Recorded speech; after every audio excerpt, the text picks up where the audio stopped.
Welcome back, business besties. Today, I'm doing an Ask Me Anything episode.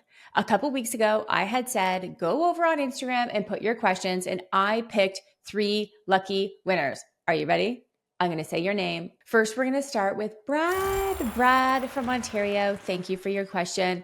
Just so you guys know, I picked 3 questions, and I think you have these questions too. So listen up. Brad just submitted it on your behalf. His question is, when do we make the move to a bigger office?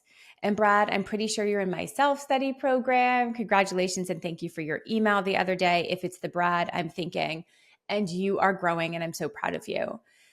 I had the same question, like when is the right time? And I don't want to make a mistake. And if cash flow is tight, when is the time to actually grow? So Brad, the first thing I want you to think about is, where is your office now in terms of utilization rate and capacity? How many rooms do you have right now, and are they full? So in general, you can run one room for 10 hours. I put and suggest 2 therapists in there, and each of them have 5-hour shifts. Okay. So each of them are seeing 5 clients. And if they want breaks, you can actually run the room for even 12 hours. So we were open at my clinic from 8 in the morning until 8 p.m. 2 therapists shared a room, and that room would run for 10 hours a day, Monday to Friday. That's 50 clients in one room. We were also open Saturday and Sunday. We only had 1 5-hour shift on Saturday and 1 on Sunday because nobody wants therapy at 8 p.m., right? So let's do the math, Brad. Let's look here. I'm really bad with math, but I'm going to try my best. So 10 hours a day times 5, that's 50. And then 5 plus 5 for the weekends, that's 60. 60 sessions, my friends, that you can put in one office. Brad, maybe you actually don't need to expand. Maybe you want to fill the offices that you have to capacity first. Now, the only tricky thing that happened is, as I got busy, it became harder because let's say you have 1 or 2 offices, but you only have random spots available, a couple mornings and part of a Saturday or something like that. And so this is really important. When you go to hire, I would, in the job posting, put the shifts that I'm looking to fill, because I don't want you to make the mistake where you go on Zoom and meet this person from Indeed, let's say, and you really like them. And then they tell you, oh, none of those shifts that you have, I can do. Because what happens is it becomes a bit of a Tetris game as you become busy, where you've got slots and then you have to hire just to fill those slots. So that was a bit of a hack, that when I posted to Indeed, literally in the job posting, I would say, we're looking for someone to work Tuesday evenings, Saturday mornings, and Friday evenings, for example. Now for the best part. Did you know that one office, and if you haven't scaled yet, you might be sitting on a gold mine because you have your office if you're in person, right? Did you know that one office can bring in $40,000 in revenue? Let me explain. Let's grab a calculator. If you're driving, I'll grab my calculator and do the math for you. Actually, I did it beforehand. So let's say you charge $175 for one therapy session. You probably even charge more, but let's just go with that number. Well, your times that by 60, because we just did the math. That room is going to run. So 60 sessions are going to happen at $175, but that is per week. That comes to $42,000. Now that is revenue. You haven't paid your therapist yet. You haven't paid really anything at all. This is just income, right? This is just sales, basically revenue. But know that, and maybe fill the room. Because here's the thing, there's a bunch of hidden costs for when you do scale. There's first and last month's rent, right? Your commercial liability insurance might have to go up, like your office insurance might go up. Obviously, there's the furnishing, there's the couches, there's the tables and the desk and the chair. We don't need too much, but basically all the things I just listed, plus the end tables. The most expensive room to furnish will always be the waiting room, because you're going to I suggest definitely have a waiting room, have someone to sit. But most importantly, you're going to need a computer. I love Mac. So I had a nice white Mac. If you don't have the cash flow yet, don't worry, you can upgrade later. But you're going to need a computer, and those desks, those professional big front desks aren't cheap. So here's what I would do, Brad. I want you to do a cost benefit analysis. If you jump into episode 98, I'll link it for you in the show notes. I did a whole episode on mastering money decisions, and I walk you through what a cost benefit analysis is. Basically, because your next question is how big, not only when should I move, but how big should my office be? I want you to write down what the cost would be for your dream office in your location. You're in Ontario. But then more importantly, do the math. What is the benefit? How much cash in abundance is going to flow in? When you do the math, it'll probably be a no-brainer. So you should absolutely eventually get an office, but it's more of a personal decision once you do this cost benefit analysis when answering the question as to when. One thing that helped me was this, and I know you're growing, so I feel like your move is going to be soon. I started out with one office, just little old me. And I had the twins, and I would go home to be with them. And guess what? I had interns running the room evenings and weekends while I was with my family. That's how I started. And then I took that money, and guess what? I want you to do not only a cost benefit analysis, but also what's called a break even. So I want you to know your break even point, meaning how much do I have to make to just cover the cost of the new office? And I would, just to have this be super smooth, what you can do is make the move when you're actually flowing in that money. And you might actually be there right now. So I had money flowing in because I had a small team. And then when I went to look at, okay, this rent is going to go much higher, but wait a minute, I already have that coming in. Oh, perfect. Then it felt like the room, it was free. Like this new office was free. Obviously it wasn't, but I didn't have to stress. I'd like you to be in that position because then you're not coming from the energy of scarcity. Like I need to fill all the rooms right away. You have the money flowing in. You know you're sitting in a gold mine. You filled your smaller office. Then you're going to take that cash flow. You're going to invest it. You're already breaking even. Because when emotion is high, logic is low. And I just don't want you to come from a place of like panic to fill these rooms. The abundance will be flowing in, and then you'll make all the right choices when you go to fill your new office. Next up is Nama. I picked you, Nama. Nama, psychologist from New York. Here's her question. Can you talk about the process of hiring clinicians who provide services that I don't, such as couples therapy? My first hire was a mini-me. But now, who do I hire next? I know a lot of you ask me this question. I love this question, Nama. I also love that you mentioned couples. Can we talk about couples for a second, my friend? Did you know that if you hire a therapist who sees more than one population, I found that if I hired someone who only saw individual adults, it was slower to get them busy because they're only talking to one population in the market.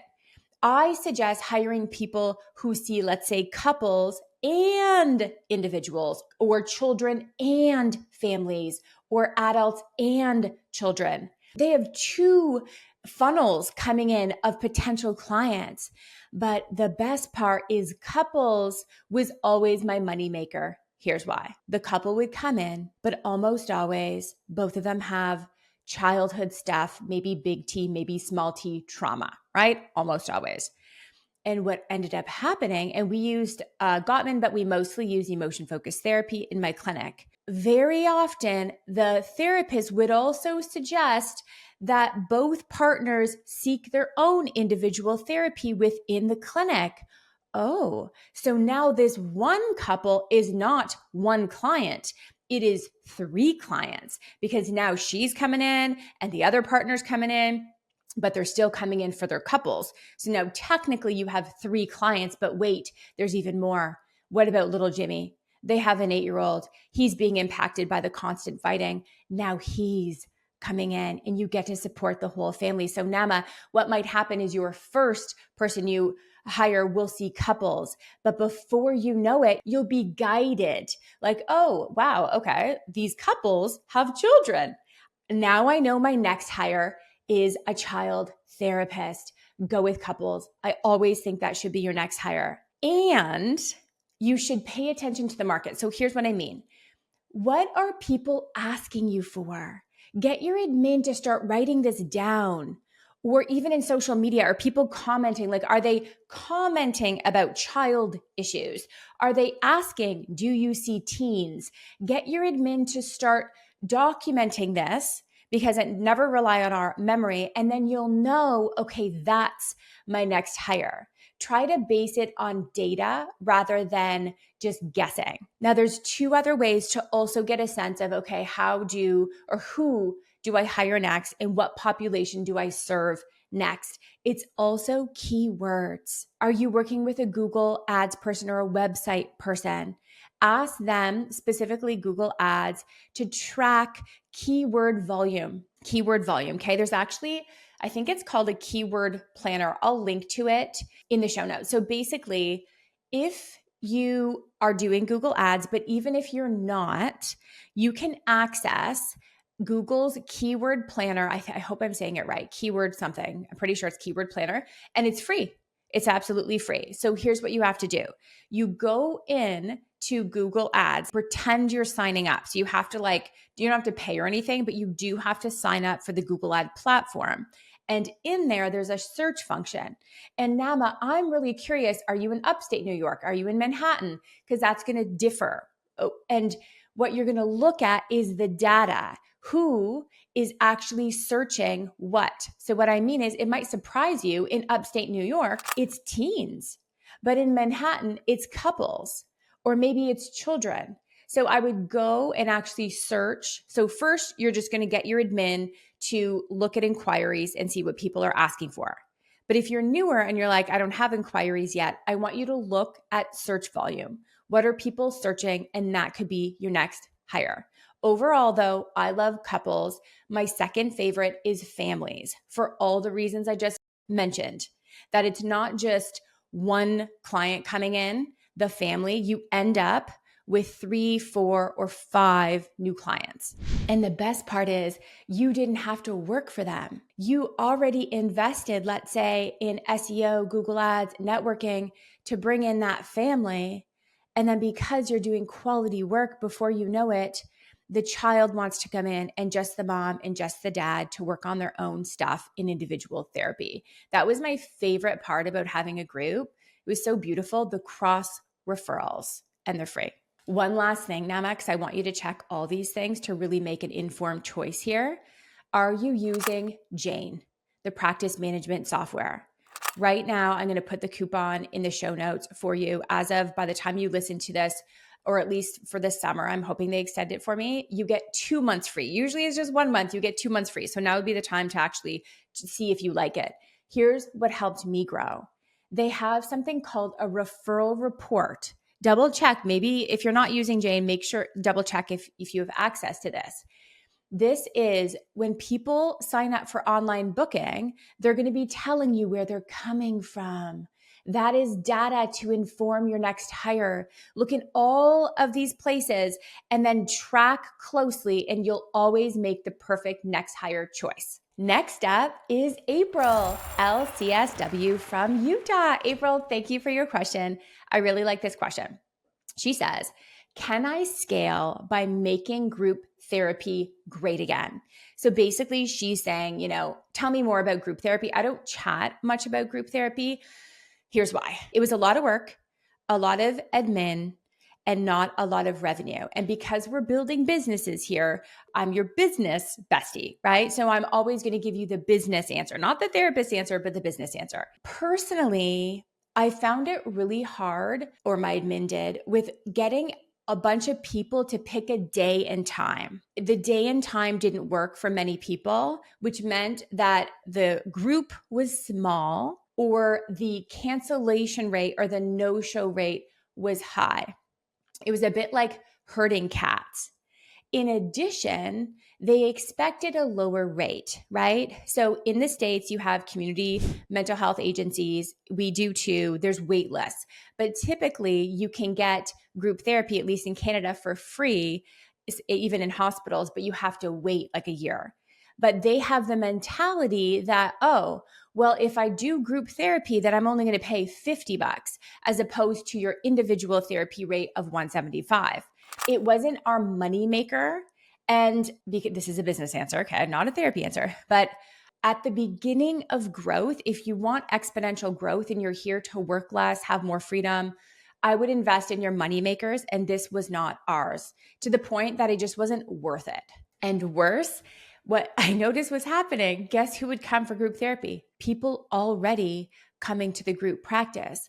But because it was a small group because it wasn't working, the few that did, they stopped their individual therapy to do something that was not bringing in as much and was way more admin and way more headache. And it just wasn't helpful. And then keep in mind, you still have to pay the therapist, right? Their rate. So sometimes you can even lose money if the show up rate is so low. The only time I've seen this work well is if you have clients that are mandatory and they have to come. The only other time is if you work with like Veteran Affairs, or in Canada, it's called like the Department of National Defense, and you do something that's very specific to veterans. Things like CBTI, so cognitive behavioral therapy for insomnia, or prolonged exposure, where it's not mandatory, but they know they can't function without it to do their job. But they're not paying for it. Do you see that? Yes, they're not paying for it. You're billing a third party. And in Canada, they actually pay pretty well. So double check if that's possible where you are in the States. Also, I'm going to drop episode 38 in the show notes for you. It's called How to Stand Out from the Crowd with Niche Packages. What you could do, and what I did, is you can take your structure, because group therapy is typically manualized, right? It's very, very structured. You always know week 3 you're doing this. I created, it's almost like group therapy, but for individuals. So I had a 10-week ADHD brain training program, but it was for one client. So if you have a niche, like you work with a specific population and you solve a specific problem, a niche package might be the way to go.